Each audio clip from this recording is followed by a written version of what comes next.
Welcome to the Cauldron of Curiosities. Hi, I've got to admit, I took my feet off, or my finger off the pulse, and I missed a couple of episodes, so I didn't put anything out the last 2 weeks. And I was also spending 10 days at a place called Henry's Campsite in the Lizard, and the internet was not always on the side of wanting to upload anything. So that meant I had a bit of a social media break, as well as not turning my laptop on. And I went for walks without my phone, put my feet up, read my books, took Bumble for plenty of walks. And so all in all, we had a pretty good time. Right now, I am in the van at Land's End, and I thought it's much better to show you what's outside the van window, which is the sun over the sea. You can see the clouds. That looks like a star shape. Beautiful. Today is the 3rd of January, and I was late putting something out, but I'm going to put it out today because I think I've got a signal.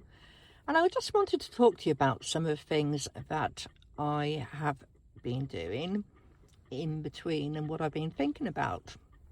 Now, one of the things that came up as a result of it being Christmas time, I went into a shop and I tried to buy mince pies, and I looked at the ingredients of the mince pies, because I do tend to do that, really to see how much ultra-processed nonsense might be in them. And I was hoping, because they were all butter mince pies, there wouldn't be too much ultra-processed items in them.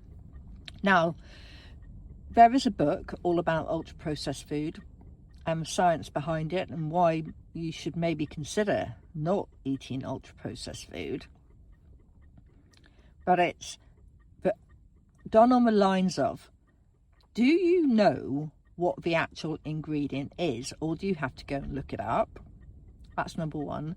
Number two, are you able to find it in someone's kitchen cupboard to be used normally for cooking food? You know, it's not in the chemical cupboard under the sink where some people might keep things. And a couple of shockers that I had, and I hadn't really considered, was why I had such a nasty taste in my mouth after eating some Christmas cake which had white icing on, was that to get the icing white, the sugar white, it had been bleached. And that's not good, is it? So that sort of leaves a nasty taste in your mouth. You'll notice here that the cats are working really hard at the moment, and I wonder if it's because of the being on the energetic point of Land's End, it's having that effect. I've got a piece of gorse outside that I collected, and I found a beautiful piece by the Lizard, which I have been able to sand it down, and I will polish it with some beeswax at some point. But going back to the mince pies, so I ended up not having mince pies because they had palm oil in them, and some people say they've had palm oil in them for quite a long time. Well, I hadn't seen them in my previous batches of all butter mince pies, so I had a little bit of a rant about it, and it ended up going on TikTok. And some people also got excited about the fact that they're putting things in our food that we don't necessarily want them in there. And a large number of people were commenting about they're putting palm oil in chocolate instead of using milk solids. And when you look at the ingredient list for an old chocolate bar, it might have had 3 or 4 ingredients. And if you buy a more expensive chocolate bar now, it still might only have 4 maybe 5 ingredients. But if you buy Cadbury's, for example, it has quite a lot of stuff in to try and avoid using milk solids or milk. They definitely don't have a glass and a half in Cadbury's milk bar anymore. They have more likely a glass and a half of palm oil or palm fats. And what I found was really disgusting is I had a bar of chocolate stashed away and I didn't realise it had palm oil in it. And it must have got a little bit warm in the van, and this bar of chocolate had stuck to the bottom of a storage box. So I managed to prise it off, and there was this clear layer of wax. And I thought, where did that come from? So I checked the chocolate bar, and there it was, palm oil. And palm oil, when it's been industrialised, they take the colour out of it by bleaching it, and they steam it and all sorts of things to take it from its original red colour to this clear, tasteless wax. And that was what was in my chocolate bar. Needless to say, I didn't eat it, and it was one of my favourite ones. And I thought, I can't believe they've done that to the chocolate. So I won't be eating Fry's Turkish Delight anymore either. Won't be eating any of Cadbury's chocolates because they aren't chocolate anymore. So my trolley, when I go round the shops, if I go in the supermarket, is becoming smaller and smaller because there are so many things when you look at them and you go, I'm not eating that. It's not good for me. It's going to make me ill. It's most likely the reason I've got problems with my skin and have done for quite some time, because I do notice that certain food items, if I eat them, I get a flare up. So how many others of you out there have been exposed or have been eating things that you thought were okay because maybe you did check the ingredient list on one occasion, but you don't check it all the time, and the company has maybe stopped being as healthy? And one example of this was Mr. Bojangles. I picked up a box of Mr. Bojangles, which used to be fairly simple ingredients, and there it was, bloody palm oil. So no more Mr. Bojangles for me. But one of the interesting things that Concept Dairy found, they went into Marks and Spencer's, and they were looking at Marks and Spencer's version of Swiss chocolate. And if you bought the day-to-day Swiss chocolate, it was fairly standard, no palm oil in it. But if you bought the Christmas version of Marks and Spencer's Swiss chocolate, it had palm oil in it. So they were after making a huge profit. So you might have thought to yourself, hey, I know that chocolate is fine, so I'm going to buy myself the Christmas box. Well, you would have been fooled, and you would have been eating something that you hadn't consented to. So there's a lot of irresponsibility amongst these food manufacturers and the little white lies that they are telling us to get us to spend our money, and so they can make lots of money out of us. And that does annoy me somewhat. But I don't want my blood pressure to go sky high, because that means my GP would try and force me to take some sort of blood pressure medication, even though I'm generally quite relaxed. And that's another bugbear that I noticed, is if you have an NHS health check, they're only actually interested in whether they can give you statins or not. They're not interested in any of the other results. So that was a bizarre one. I'm going to look further into that and see if anybody else has had the same experience, where they're only focusing on your cholesterol levels. And there's a whole piece around the picture around your heart health is not just about cholesterol. It's about the triglycerides. It's about your blood glucose levels. And funnily enough, when I had my blood test done, they did not take my blood glucose. So no HbA1c, just didn't do it. So I believe if you're going to do it, you've got to do it properly. If you're going to do the tests, do them correctly and work out if all the risk factors are there. And then we might be on to a winner in keeping people healthy. I was having a discussion around labels and what's in them, and us not understanding what we're doing when we're looking at the labels. Do we know what we're putting on our face? Do we know what we're eating? Do we know what we're drinking? Do we know what water boards put in our water? And it can become quite stressful, because we live in a country where we would hope that people are not taking advantage of us and that they're not trying to poison us or trying to make us unwell. And you think, yeah, it's just got to be a coincidence. They're not putting these things in. But who benefits from you having these health issues because you can't digest the stuff that they're putting in our food now? If your body starts breaking down, it's got to be the drug companies, hasn't it? But you might not believe that. You might think that it's all a coincidence and it's all okay.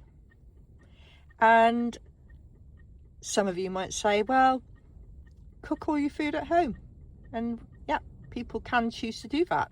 But interestingly, it seems there are a large number of people who cannot cook because no one has ever taught them.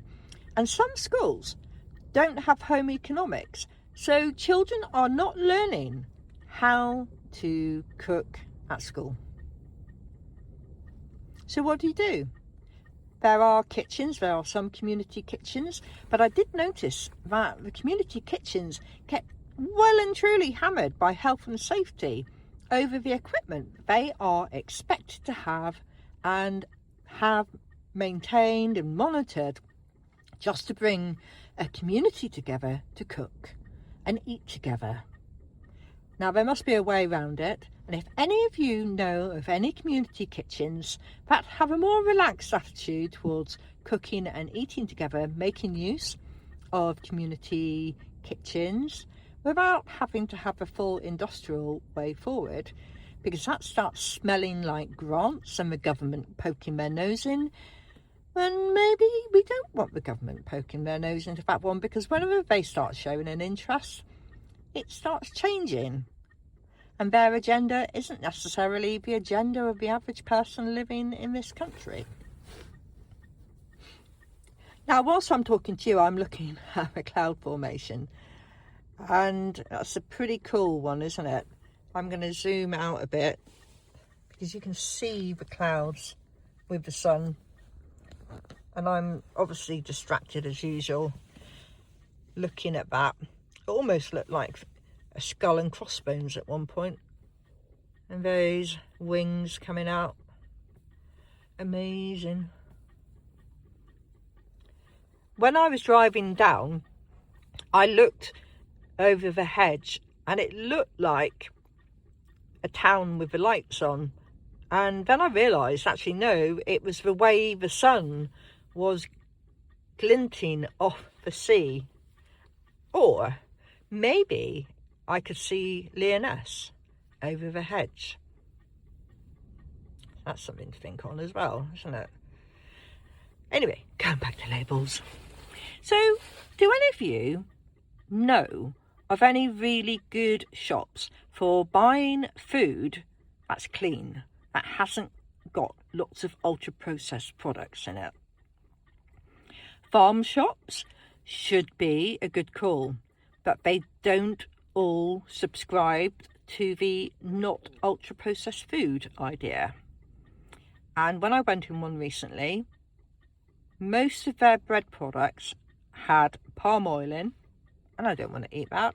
And they're adding minerals and vitamins to the flour.